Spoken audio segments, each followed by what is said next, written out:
Mirëmbrëma të dashur miq, të nderuara zonja, të nderuar zotrinj, të dashur demokrat, qytetarë që keni ardhur edhe në një foltore tjetër midis parlamentit dhe qytetarëve. Sot jam këtu përpara jush për të përcjell përshëndetjet më të ngrohta, më të sinqerta nga qindra miq, dashamirës, partner ndërkombëtar të Shqipërisë, nga mbështetës të lirisë dhe demokracisë, nga e gjithë bota, nga çdo kontinent.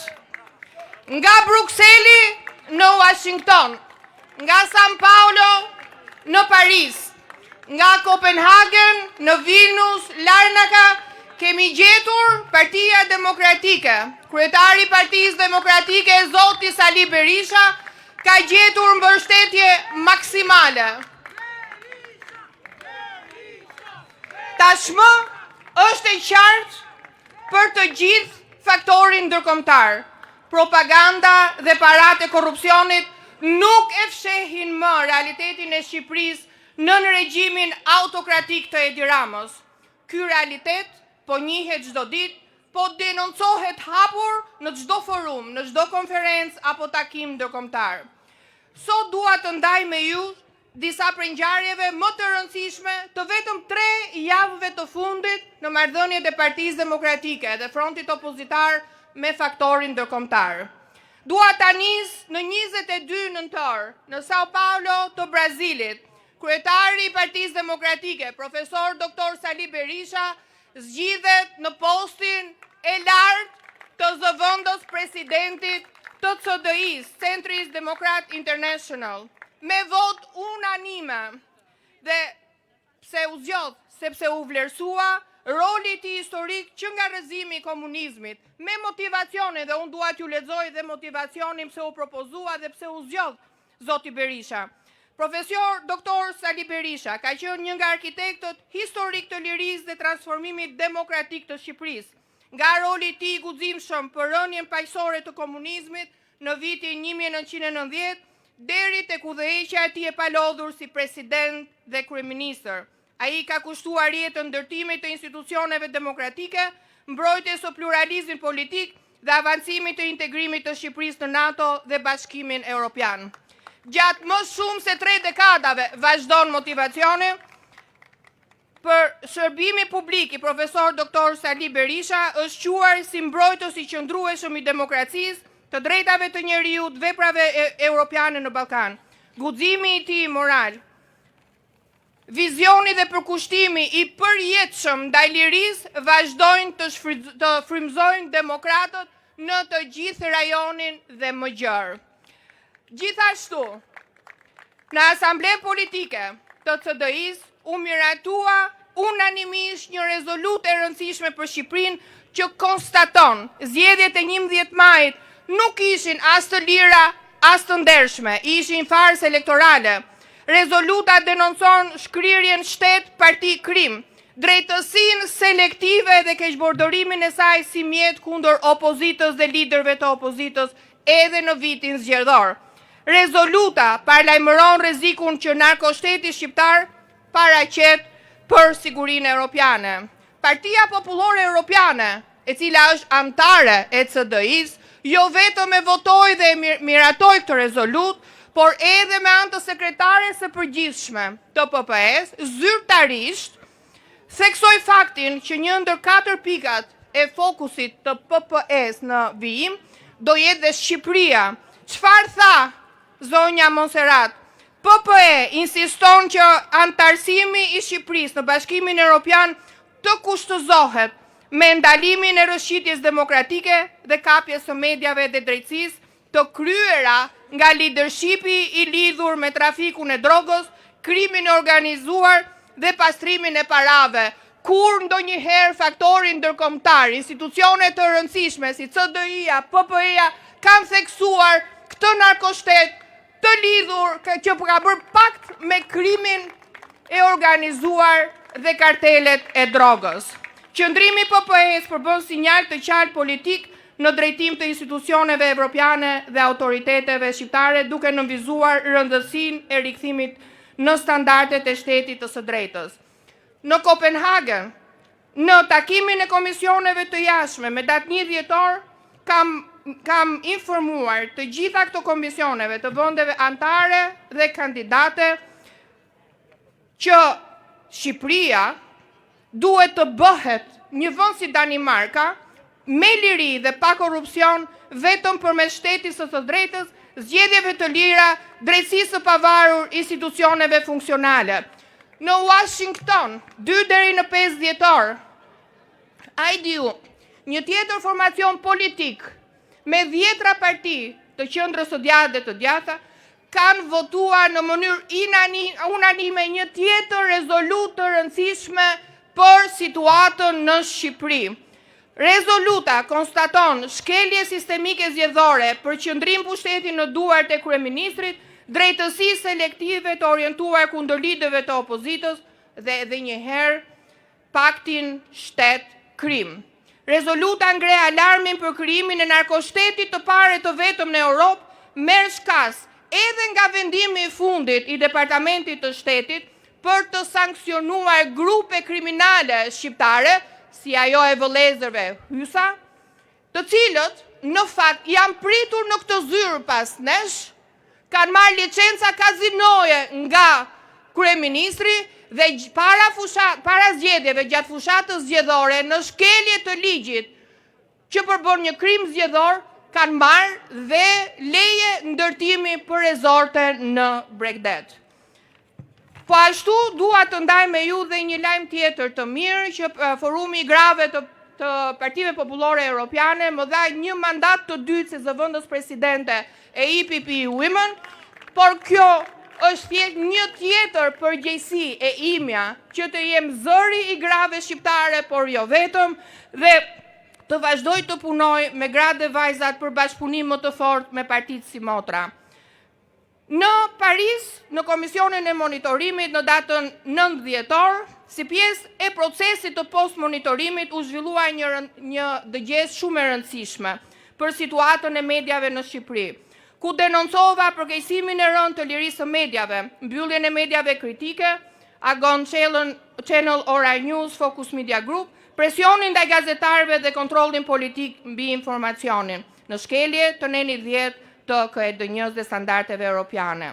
Dhe në 10 dhjetor, po në Bruxelles, Asambleja Politike e PPS miratoi me unanimitet një rezolut të propozuar nga Lidhja Demokratike e Gruas së Shqipërisë për mbrojtjen e grave në politikë dhe në jetën publike nga dhuna. Kjo nisur dhe nga rasti që kryeministri është dhunuesi më i madh verbal, psikologjik, institucional i grave, jo vetëm në politikë dhe në jetën publike. Çdo dhunë verbale e tij nuk qëndron vetëm në parlament, po futet nëpërmjet mediave online, offline, në çdo familje, duke bërë që numri i grave të dhunuara të jetë në nivele skandaloze. Pra, si që kemi premtuar, kemi punuar intensivisht, unë dhe kolegët e mi, me gjithë faktorin ndërkombëtar. Kemi mbështetjen që nuk e kemi pasur asnjëherë më parë. Po a vjen zgjidhja e kësaj situate nga faktori ndërkombëtar? Sigurisht që jo. Të gjitha këto zhvillime pra tregojnë një të vërtet. Bota demokratike po e sheh, po e kupton, po e dënon realitetin e regjimit që rrjedh prej një autokracie elektorale në Shqipëri. Sigurisht janë mbështetës, por tani është radha jonë. Radha jonë të marrim fatet tona në duart tona. Është radha jonë të reagojmë, të rezistojmë ndaj kësaj diktature, ndaj autokracisë, të tregojmë që ne nuk do të dorëzohemi.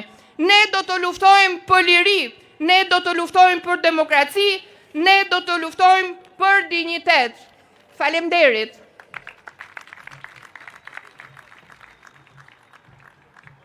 Përshëndetje miq, shumë i nderuar doktor Berisha, të nderuar deputet opozitës, të nderuar demokrat, njerëz të lirë, është kënaqësi për mua si profesor i Degës 2, si avokat, të flas para jush, njerëzve të lirë, të mrekullueshëm të Partisë Demokratike. Nga do ta kapish, kjo qeveri është e kontaminuar nga hajdutleku dhe propaganda mashtruese. Çdo VKM, çdo ligj, çdo reform e këtyre viteve është bërë me një qëllim, shpopullimin e shqiptarëve. Shikoni fshatin, reforma territoriale ishte e tillë, u bë e tillë që zonat e komunave, zonat rurale të mos merrnin asnjë lloj shpërblimi, asnjë lloj as për tokën bujqësore, as për prodhimin bujqësore, me qëllimin e vetëm të largoshin. Sot fshati shqiptar këndojnë qyqet dhe janë shtuar kafshë të egra. Reforma në drejtësi, në vitet 2016-2022 janë ndërtuar gjykata apelit të reja në Shkodër, në Gjirokastër, në Berat, në Korçë, dhe ka 2 vjet që është vënë Dryni dhe gjithë Shqipëria vjen në gjykatën e apelit Tiranës, ku ka 70.000 dosje still, ku gjyqet jepen në dhomë këshillimi, ku gjyqet zgjasin mbi 10 vjet, qëllimi vetëm shqiptarë të mërzitën, të largohen nga Shqipëria. Ka një, kur vjen tani shikon për kafenet e Tiranës në këto momente shumë njerëz në kafene, të cilët nuk vinë në protestën e opozitës. Ka një arsye, është vrarë shpresa. Kjo qeveri punoi që këto vite të vriste shpresën. Vit pas viti është vrarë shpresa. E vetmja mënyrë është revolta, është protesta në çdo qytet, në çdo fshat, në çdo qendër të banuar, me qëllim të shkurtohen ditët qeverisë së Ramës, e cila si boshti ideologjik ka hajdutrin dhe propagandën mashtruese. Ju falenderoj, ju uroj sukses dhe fitore.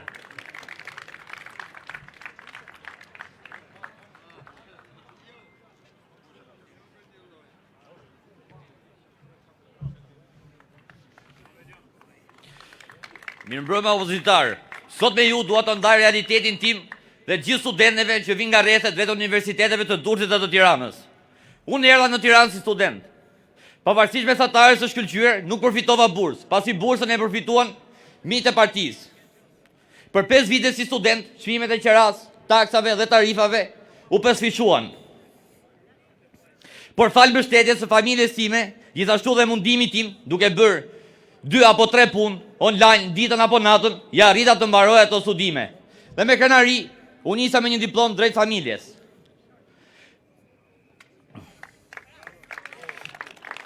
U nisa krenar drejt familjes time, që sakrifikuan gjithçka për diplomën time. Dhe fatkeq dhe kërkova punë në zyrat dhe institucionet e korruptuara të rilindjes, por fatkeqësisht aty u përballa me njerëz me 8 vjeçare që specializim të tyre kanë sekserdhikun dhe më kërkuan 5.000 deri në 10.000 euro për një vend pune. Gjyqi nuk ka asnjë garanci, pasi drejtorët e korruptuar të rilindjes vazhdojnë ndrohen çdo muaj. Po ashtu të njëjtin si unë, janë qindra mijëra të rinj shqiptar që mbarojnë studimet në Tiranë dhe përfundojnë kamerier ose banakier. Sot, nuk është çështë gjësire për gjithë, të rinjt dhe të rejat shqiptare, që ndoshta janë student në Tiranë, apo kanë mbaruar studimet, apo e shihni sot çmimet e qeras në Tiranë, apo e shihni taksat dhe tarifat.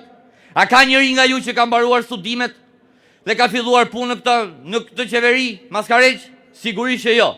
Atëherë çfarë prisni që nuk bashkoheni me ne? Përse rrini te kafe me njëri tjetrin dhe diskutoni duke thënë, këtu nuk shtyhet, këtu nuk kemi të ardhme, këtu duhet të largohemi. Përse nuk bashkoheni me ne? Po ju prindër, që keni sakrifikuar gjithçka për fëmijët tuaj, për t'i nisur drejt shkollave. Çfarë prisni që nuk bashkoheni me ne?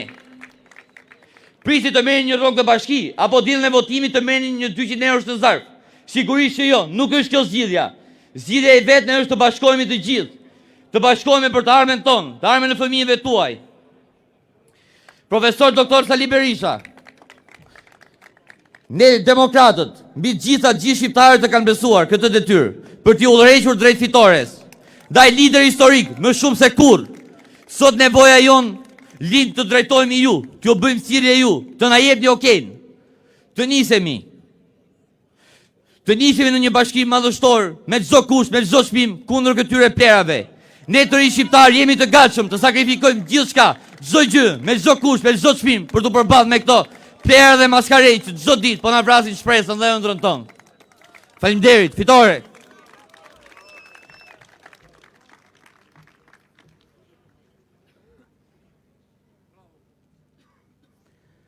Të dashur qytetar, të nderuar demokrat, i nderuar lideri i Partisë Demokratike, profesor Dr. Sali Berisha.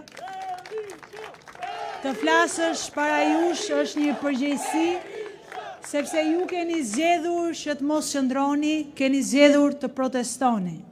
Keni zgjedhur që të flisni në emër të atyre mijëra, qindra mijëra shqiptarëve që protestojnë çdo ditë për gjendjen e tyre, por ndoshta ende nuk kanë gjetur kurajon që të bashkohen fizikisht në protestën tonë. Unë përshëndes edhe protestën e aktivistëve Shqipëria bëhet dhe dënoj dhunën policore ndaj tyre, sepse sheshi është për të gjithë, sheshi është për të gjithë protestuesët kundra Edi Ramës, pa asnjë dallim, për çdo opozitar, për çdo qytetar, të bashkohemi sepse është një keqe e madhe që mund ta luftojmë vetëm të bashkuar dhe pa dallime. Para meje foli Eliani dhe e dëgjova me shumë vëmendje. Është shqetësimi i mira studentëve.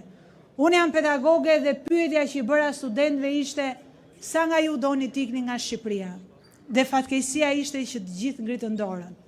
Të gjithë donin të ikni nga Shqipëria, dikush sepse kishte të pamundur të mjekonte nënën e vet të sëmur me kancer, dikush sepse nuk e shikonte të ardhmen këtu si student të masterit që janë për fëmijët e vet, të gjithë kishin arsye. Askush nuk kishte shpresë për Shqipërinë. Varfëria është umbulur këmbë kryq. Ne jemi në muajin dhjetor, jemi në muajin e festave, ku çdo familje normale do duhet mendonte për një dhuratë për fëmijët, do duhet mendonte për darkën e festës, por në fakt askush nuk e mendon këtë. Mendojnë se si do të shtyjnë muajin. Mendojnë që nuk kanë pas kur mundësi në jetën e tyre t'i bënin një dhuratë fëmijës. Sipas të dhënave të Eurostatit, 48% të fëmijëve nën 18 vjeç në Shqipëri jetojnë në varfëri ekstreme. Dhe kur një parlament nuk bën dot një ligj që t'i garantoj të ardhura familjeve të nevojë, nuk bën dot një ligj për minimumin jetik që askush në Shqipëri mos marri nën 200 euro, është një parlament kriminal. Është një parlament i cili punon për interesat e një grushti njerëzve. Është një parlament që vetëm të jetën e kaluar kaloi amnistin fiskale për të falur miliona euro të atyre që kanë bërë biznes me qeverinë, ato miliona euro që mund të ishin në shërbimin tuaj, në shërbim të shëndetësisë, në shërbim të bursave të arsimit, në shërbim të familjeve në nevojë. Imagjinojeni miq që një fëmijë e tij merr vetëm 60.000 lekë të vjetra në muaj. Është e pamundur të mbijetojë. Imagjinojeni që keni pensione të cilat shkojnë nga 50.000 lekë të vjetra në fshat e deri në 100.000 lekë. Është e pamundur. Gjithçka është vlerësuar dhe asnjë para nuk shkon për qytetarët. Kemi qenë shtator që jemi mbledhur në kuvend dhe nuk kemi miratuar një ligj që t'i shërbej interesit qytetarëve. Kalohen vetëm ligje për oligarkët. Propozon Partia Demokratike mocion me debat për skandalin të onkologjiku. Rrëzojnë ata. Propozon Partia Demokratike amendamente për buxhetin. Kam propozuar personalisht amendament për oficerët në shkolla, për sigurinë në shkolla, po na vrasin fëmijët në shkolla. Vrasja e fundit ishte 15 vjeçari në Durrës, në dyert e shkollës. Nuk e miratojnë. Janë sa 1/100 e tynelit Llogoras. Dhe nuk e miratojnë. Nuk miratojnë asgjë që të çon para tek mësuesit, tek fermerët. Zona ime, unë jam deputete e qarkut Vlorës, dhe zona ime është përmbytur dhe është djegur. Vetëm në 6 muaj, Delvina është shkërmuar dhe më pas është përmbytur. Po si Delvina dhe Finiqi dhe Saranda, 0, asnjë lek, që nga qershori deri tani. Bëm amendament në kuvend për të dëmshpërblyer ata njerëz, për t'i vënë një faturë financiare dhe nuk e miratuan. Nuk kanë para. Nuk ka para buxheti i shtetit për qytetarët. Ndaj dashur qytetar, parat janë. Buxheti është, milionat janë, por janë qeveritarët të korruptuar që i vjedhin ato në atë ditë, që i abuzojnë ato dhe që i çojnë në disa duar. Ndaj duhet të mblidhemi. jo vetëm në këtë foltore, po të jemi të shumët, të jemi të fuqishëm me 22 dhjetor, të bëjmë një protest kombëtare e cila t'i tregoj që populli opozitar e refuzon këtë model, që qytetarët e refuzojnë këtë model, që ne kërkojmë një qeveri teknike e cila garanton së pari që t'i çojë parat e buxhetit e qytetarët dhe kushte për zgjedhje, që qytetarët të zgjedhin të lirë, mos të zgjedhin në kërcënim, në frikë, në manipulim, në bukën e gojës, por të jenë ata që të vendosin se kush do t'i qeverisë. Ndaj është detyra e secilit që jemi këtu sot, por edhe atyre që na ndjekin, që të lajmërojnë këto ditë këdo, mik, shok, familjar, për t'i thënë që protesta juaj, protesta e qytetarëve, protesta e njerëzve të lirë, është në 22 dhjetor në orën 18 në këtë shesh. Të jemi të shumë, të jemi për fëmijët tanë dhe të bashkohemi pa asnjë dallim. Shumë faleminderit.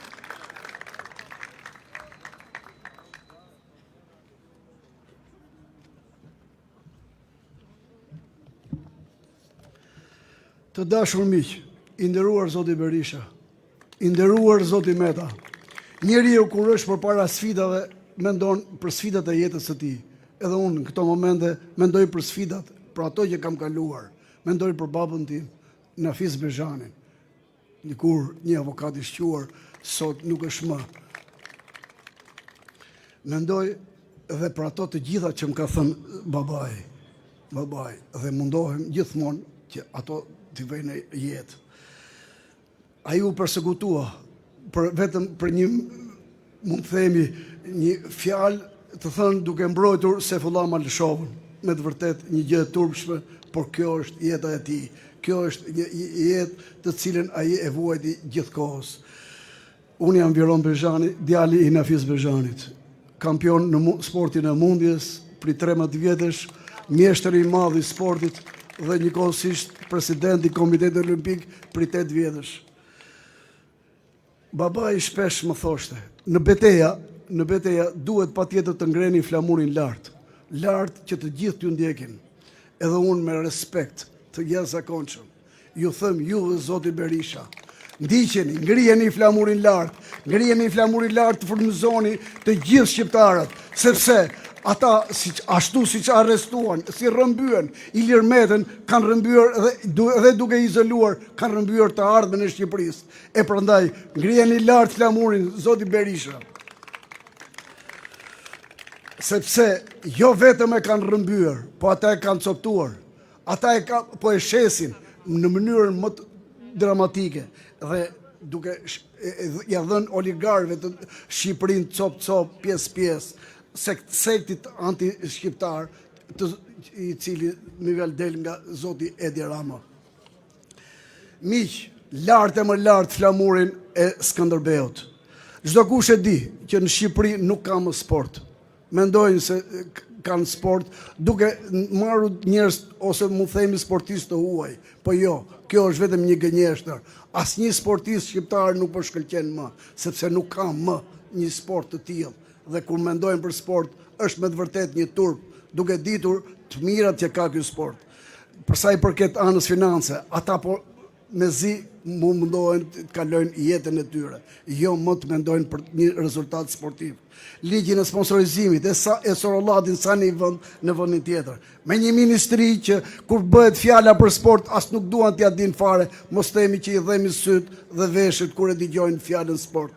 Është turp për këta njerëz të cilët nuk e duan. Palet mendosh për terene sportive, të cilat është turp ti mendosh që të cilat po coptohen, cop, dhe me një, mund themi, një kusht mizerabël, ku rinia nuk ka si të kaloj kohën e lirë, dhe kjo është me të vërtet për të ardhur keq. Por për sa i përket, ajo që është më e fllihura, financat e Komitetit Olimpik Kombëtar Shqiptar. Në qoftë se në kohën time, për 8 vjetësh, kryeministri nuk më ka dhënë asnjë kokër legu për Komitetin Olimpik, sot marrin miliarda, dhe këto miliarda asnjë nuk di se ku shkojnë.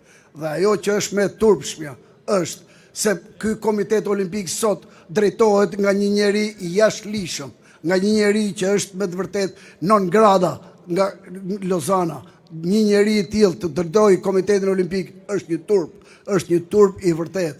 Dhe kjo është realiteti. Pasi ata nuk e njohin më Lozanën, nuk njohin Shqipërinë, nuk njohin asnjë ligj që mund të jetë realiteti. Ajo që është për të thënë, të gjithë neve e dim shumë mirë se ku është Shqipëria sot ose ku është rinia sot. Nëse do të pyesim në për shkolla apo në universitete, do të kuptojmë se ata kanë ndërmend vetëm të largohen. Duan të largohen nga Shqipëria, duan me çdo kusht, nuk pranojnë asnjë diplom, asnjë letër, duan me çdo kusht të largohen nga Shqipëria, po duke u larguar nga Shqipëria largohen edhe nga prindrit e tyre. E ky është një turp i madh. Ky është një krim që po i bëhet Shqipërisë, më themi me të vërtet një krim i rënd për shqiptarët. Dhe atëherë më kujtohen për herë vargjet të të madhit Arzreni. Koha kalon, koha vrapon, asnjë mbidhes si jeton për gjithmonë, si trashëgim ju lë shpirtin ton. Të dashur miq, i nderuar zoti Berisha, ngrijeni lart flamurin ton. Të lejmë trashëgim shpirtin e lirisë, shpirtin e mirësisë, shpirtin e vëllazërimit. Ju falenderit.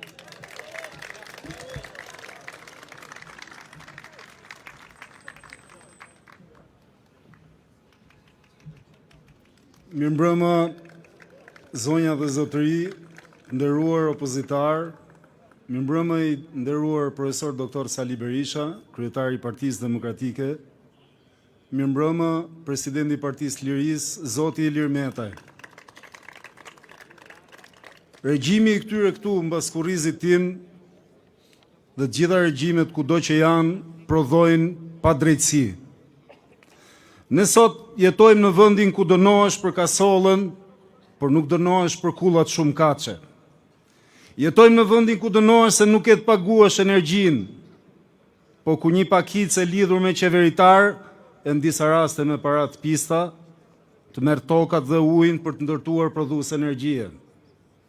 Jetojmë në vendin ku dënohesh për 10 gram drog, po nuk dënohesh nëse ti mund çesësh drog në gjithë Europën. Jetojmë në vendin ku milionat e buxhetit ikin lum dhe të merr lumi nëse ke një hall shëndetësor. Jetojmë në vendin e reformës në drejtësi, ku qytetarëve tanë neve na duhen dekada që të marrim vendime në një gjykatë. Jetojmë në vendin ku qeveria mbron të korruptuarit e saj dhe burgos viktimat e tij. Si unë, besoj që mendojnë shumë për jush, në këtë shesh edhe kudo.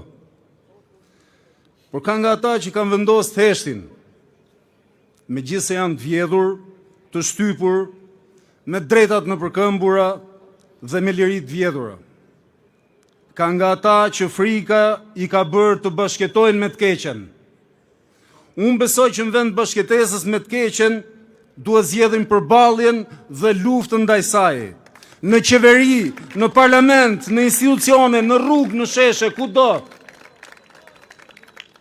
Mua më vjen keq edhe këtu shikoj që opozita është ndarë, dikush në i cep dhe ca tjerë këtu. Në fakt, opozita nuk mund të jetë me llogaritje. Opozita është çështje zemre dhe besimi, dhe ata që duhet jenë në i shesh të gjithë bashkë. I bëj thirrje intelektualëve dhe qytetarëve të lirë këtij vendi që të reagojnë, të flasin, të protestojnë, jo për mua, as për ju nëse doni, po për familjet e tyre, për vendin. Ne nuk mund të rrim duar kryq dhe nuk mund të heshtim nëse vendi shuhet për ditë e shpopullohet. Andaj nga vi unë, qytetet janë bosh. Ne nuk mund të heshtim nëse vidhet pas skrupuj, nëse trajtohet gjithçka si pronë si plaçk. Ne nuk duhet rrim duar kryq duke thënë çam duhet mua. Shihni popujt e tjerë në Ballkan, në Greqi, në Rumani, në Bullgari, se si protestojnë për subvencionet bujqësore, për buxhetin, për investimet e korruptuara që marrin jetë, apo për drejtësinë e korruptuar. A janë më të mirë se ne? Sigurisht që jo. Po ata mund t'jenë dhe më pak të vjedhur e të shtypur se sa ne, por protestojnë, sepse kanë ndjeshmëri dhe ndërgjegje. Ata nuk presin derisa e keqja t'u vite dera shtëpisë. Ne e kemi të keqen në mesin ton dhe sot atë dheu, familja, na thoni bëni diçka, mos rrini. Në fillim të vitit 1991 unë isha shumë i ri. Në ditën që pasuan lëvizjen studentore, vajta dhe i thash gjyshit tim me një ton kritikus se përse heshte kur regjimi komunist na shtypte dhe na i izolonte. Dhe gjyshi mlodhi supet dhe nuk dinte as çfarë më thoshte. Nesër nipa tanë, se tashmë janë bë dhe gjysh, mund na gjykojnë për atë që ne nuk po e bëjmë sot, për heshten tonë, për gjumin, për mpakjen dhe mpirjen ndaj të keqes që ze fillte padroni i përkohshëm i objektit pas shpinës sime. Koha ka ardhur që zgjojmë ndërgjegjen, revoltën, të forcojmë vlerat, shtetin dhe mirëqenien. Ndryshe brezat që do të vinë, do të thonë, na ishin disa goj kyçur dhe shpirt trembur që i mori për hunde një i marë si ky.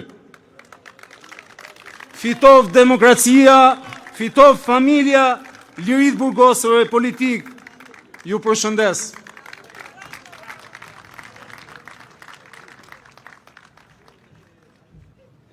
Mirëmbrëma të pranishëm. Unë jam një qytetar i Tiranës, i zonës Astirit. Përshëndes doktor Berisha dhe zotin Noka. Dhe të gjithë të pranishmit dhe demokrat të opozitar nga do që janë. Duke qenë se kjo qeveri du t'i shërbej shtetit shqiptar, në këtë lloj nuk ka ndodhur kur. Në Unazën e Re u bën vjedhja më e madhe që ka ndodhur. Edhe aty ishte sinjali. U isha i qytetar që kisha punu në emigracion, kisha derë gjithë leket atje, erdhen e morën pronën pa asë një lloj dëm shpërblimi, dhe si unë janë me mira. Bi 20 familje janë në azil në Francë. Po si mundet francez të mbaj një qytetar shqiptar me taksat e tyre dhe mos të mbaj ky plehu, ky ignoranti, ky krimineli që ka ardhur këtu. A nuk është turp për elitën shqiptare, a nuk është turp edhe për ju që merreni me politik. Unë desha të them këte, shteti është për të zgjidhur problemet e qytetarëve. Shteti është për të zgjidhur hallet e qytetarëve. Shteti nuk është kamxhik. Shteti është aty paguhet nga taksat tona për të na shërbyer. Ky zotëria as i ditë vetme nuk na ka shërbyer, por na ka vjedhur. Ju kujtohet shumë mirë protesta banorëve të Astirit. Ju kujtohet para parlamentit që boni heroin, një police thjesht e boni heroin vetëm se desh me dënu. Ishte sallë e veçantë në gjykatën e Tiranës që dënonte banorët e Astirit. Ishte një sallë e veçantë me mira dosje. Dhe në aeroport, që është siguria numër 1 në Shqipëri, dolen, vraten, ikën, u zhduken dhe asnjë nuk majti përgjegjësi. Unë këtë balluken e kam shumë, po admiroj shumë. A di pse? Se kjo nuk po iken si ai Lali Plehu, por i thot që ti ki unë do të vish edhe ti. Se po vodhet, edhe vllahën e Paç, po vodhi është vesi më i lig që mund ketë njeriu. Këte edhe një kafsh, një lop, po ta lëshosh në ar, ha jonç, fryet me jonç, del në stom. Këto nuk dalin mor, nuk fryen kur. Nuk fryen kur. Është shumë e turpshme dhe një gjë duhet ta kemi parasysh për ju që jeni.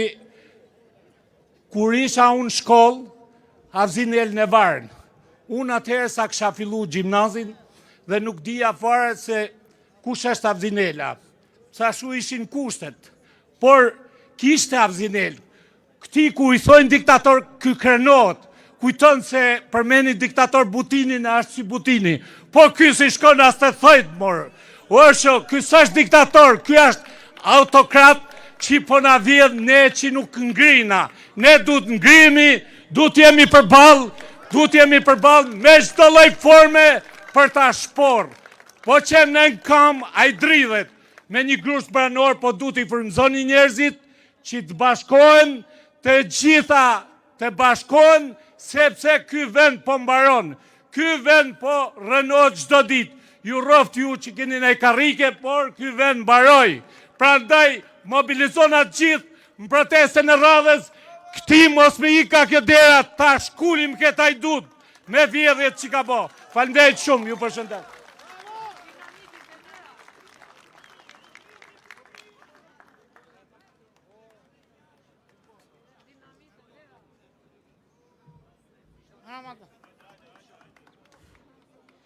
Mirë mbrëma, përshëndes kretë demokrat, kurbi të Tiranës dhe kretë Shqipërisë.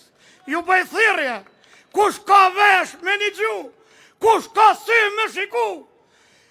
Edi Rama është një hajdut, një kriminal, me shpejtësi duhet lërgu. Dhe ju bëj thirrje, gjithë partive vogla, i bëj thirrje, gjithve të bashkohen, a mos dalin një parti i ditë dujtë parti atje. Bashkohen atë gjithë me një të Zotit do të largën. Ky është një hajdut kriminal. Dhe mirë.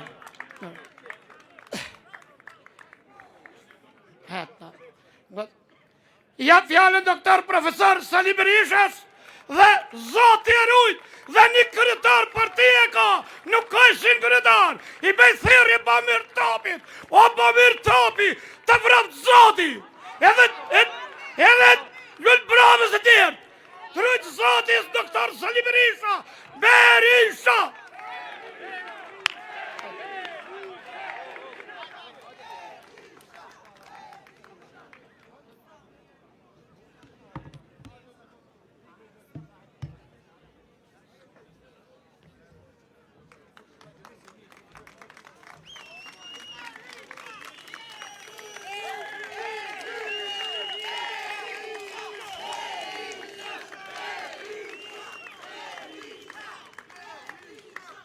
Të dashur qytetarë dhe qytetare, të pranishëm sot në këtë shesh,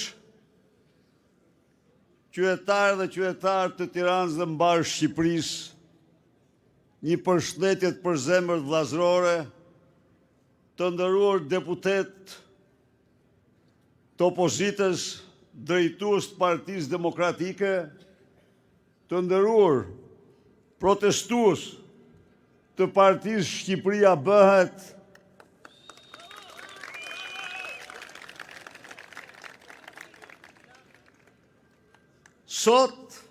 sonte ne mlidhemi për të shpallur para jush këtu, për të shpallur para mbarë shqiptarve, se Partia Demokratike nis betejën e saj përfundimtare për fitoren e opozicës, për fitoren e shqiptarve. Miqtë mi,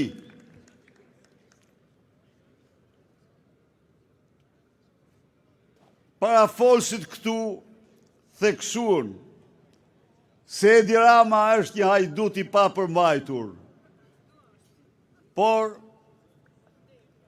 në të gjitha ligësitë e njeriut, ajo që shtërron guximin më shumë është vjedhja. Ndaj dhe Edi Rama është frikacaku më i madh që ka njohur Shqipëria në atë detyrë. Vetëm një moment, shikoni se ç'bën çdo natë me Adriatik Llapajn, në protestet e tij më qytetare, më civile. Dhe një karriga aty, disa mjete, dhe proteston në emër të çdo qytetari.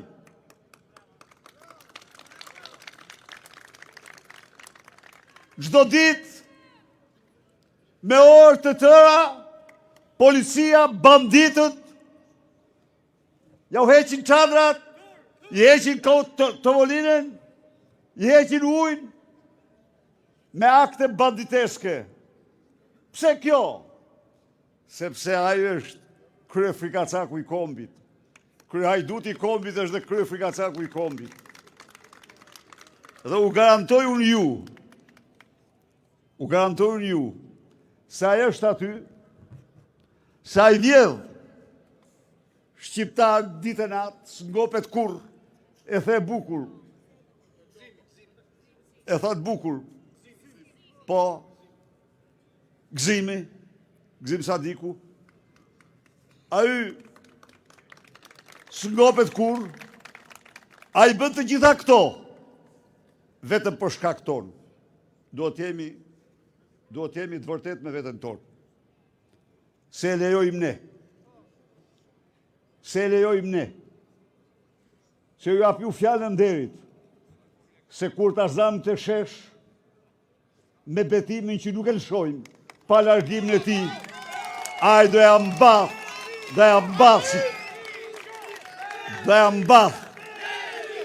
Po mi. Por, duhet të them këtu, koha ka kaluar sigurisht, megjithatë vim më të vendosur se kur. 2 mbledhje janë bërë 2 ditë të fundit nga forumet e Partisë Demokratike, kryesia e saj dhe grupi parlamentar. Kanë dalë me një vendim solem. Ti përvishemi gjerën fitore. Kanë dalë me një vendim solem. Se rrugë tjetër, përveç protestës, përveç përballjes, përveç kacafytjes me te, nuk ka dhe nuk mund të ketë. Miq, dhe për të gjithë shqiptarët, i ftoj ta shqytojnë votën ja u shkelmon. Duke u shkelmon votën i poshtron, shkelmon lirin e tyre. Votën në zgjedhjet e fundit për ta blerë. Fali 2 miliardë euro 88.000 bizneseve. Në një kohë kur 760.000 pensionistë nuk blejnë dot ilaçet, nuk sigurojnë dot kafshatën e muajit.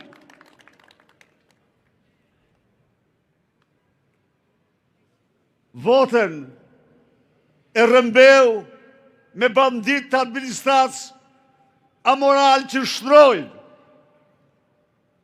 misionin e tyre, detyrën e tyre në shërbim qytetarëve, në plashkicë dhe grabitës të votës tyre. Votën e grabiti me banda, me bandit, me kriminel, me kartel të drogës. Por, në dallim nga çdo herë tjetër që nga 2001 i gjerë sot, e kapën për fyti. Ja u faktuam shqiptarëve dhe botës, se ky është armik i votës lirë shqiptarëve, armik i demokracisë shqiptare. Në të drejtën tonë, në të drejtën e Zotit, në guximin tonë,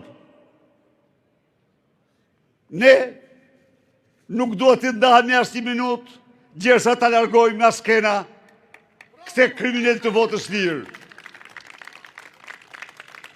Miq, le të harrojmë çdo gjë që ka ndodhur në 12 vite. Le të harrojmë të gjitha.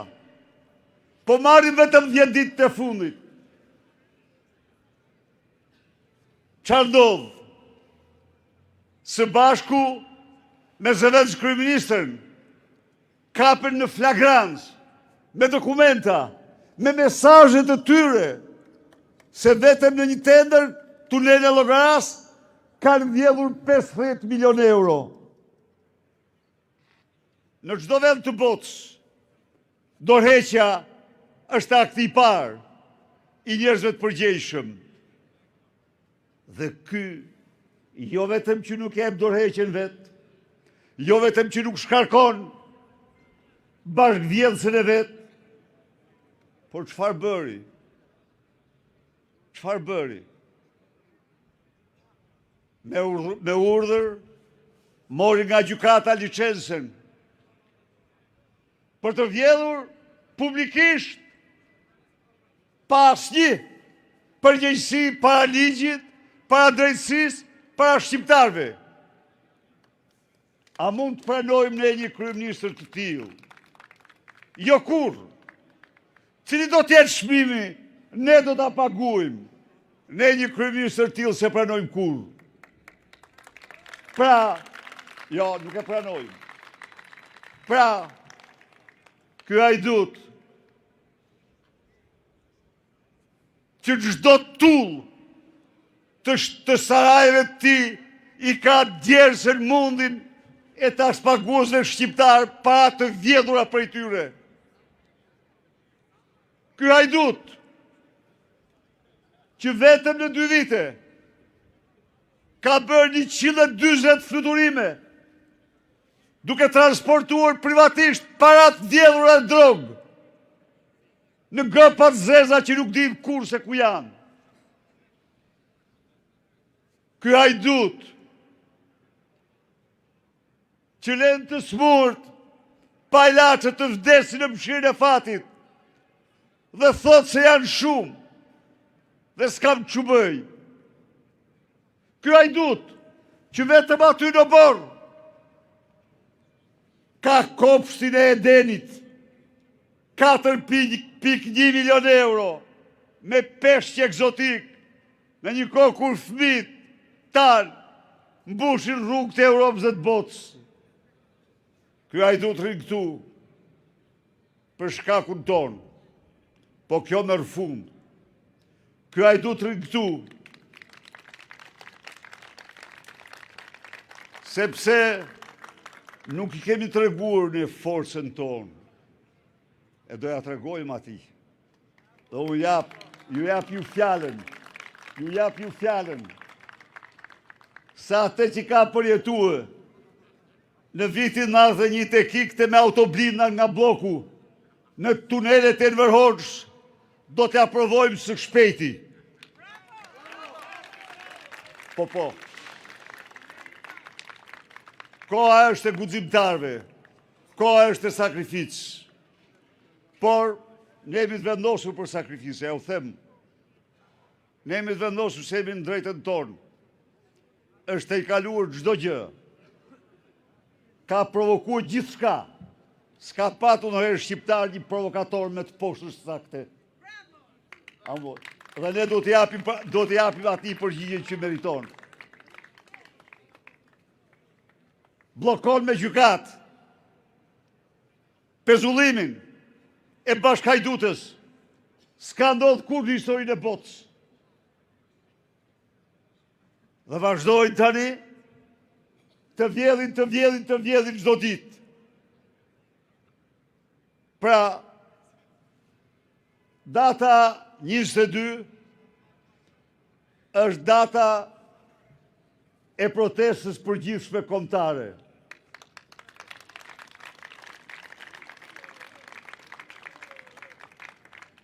Data në të cilën rrugët e Tiranës do ushtojnë, largohu hajdut, se koha jote ka marrë fund.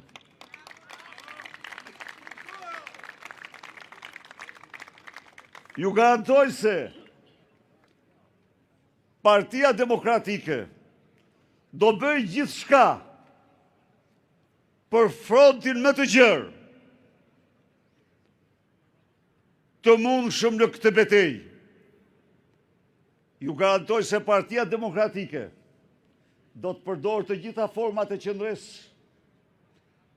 të gjitha rrugët, të gjitha format e rezistencës, gjerë në largimin e tij. Por miq, në qofë se më pyesni, cila është më e mira, më e kryesorja, zënja për 3 javë këtij sheshi. Kjo është. Këtu duhet arrim ne. Këtu duhet betohemi ne. Për këtë duhet betohemi ne. Këtu duhet vinë njerëz të betur për të shpëtuar vendin e tyre, për të shpëtuar Shqipërinë, për të shpëtuar familjen e tyre, për të shpëtuar të ardhmen e tyre.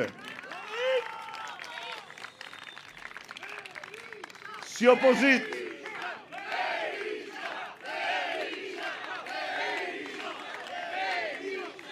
opozit. Si opozit. Ne paraqitëm para shqiptarëve programin më të shkëlqyer që kemi paraqitur ndonjëherë. Por natyrisht, miliardat, dhuna terrori, policia politike e votës, të gjitha ato shkatruan zgjedhjet dhe i shtruan në fars. Tani, ne jemi vota, ne jemi guximi, ne jemi forca, ne jemi fitoria.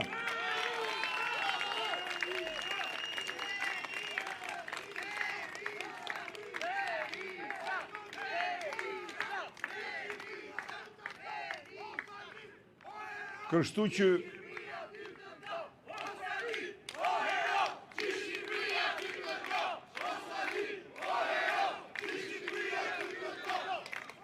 i them frigacakut që merë zvar Adriatik Lapal protestues paqësor, civil, s'ke parë gjë akoma. Absolutisht s'ke parë gjë akoma. Sepse në qoftë se ti ke marrë shqiptar për frigacak, je gabuar shumë. Ke gabuar. Bollvo dhe më shtë thua shamë tonë. Miqtë e mi, to kohë keni dëgjuar vetëm për Lubin, po e di që është kopshti privati ti. Ajo Mirlinda e famshme.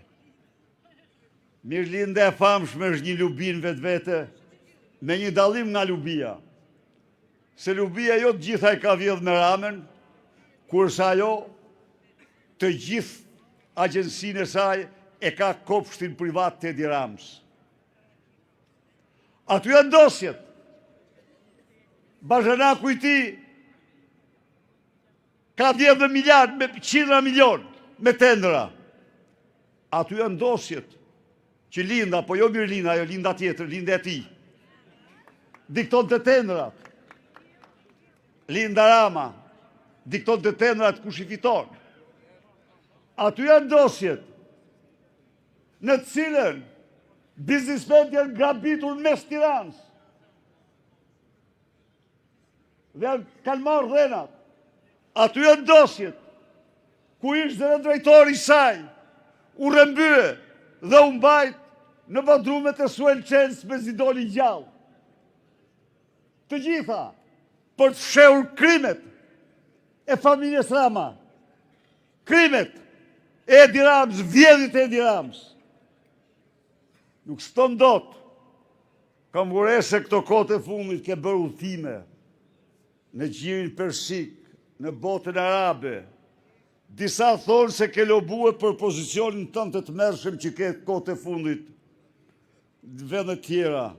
Të tjerë thonë se e përpjekur për gjetoj strehim politik.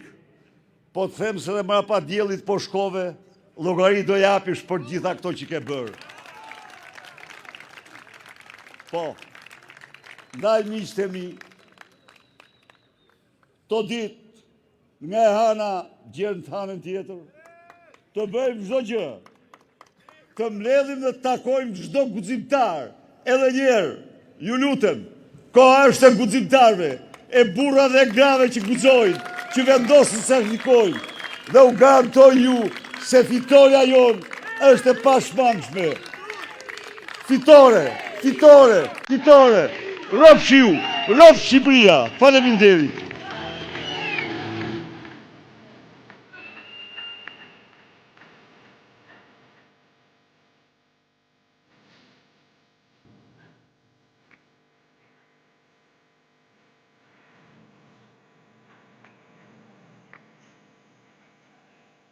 Me thatën i se 2 dhjetor, ju ftoj gjithë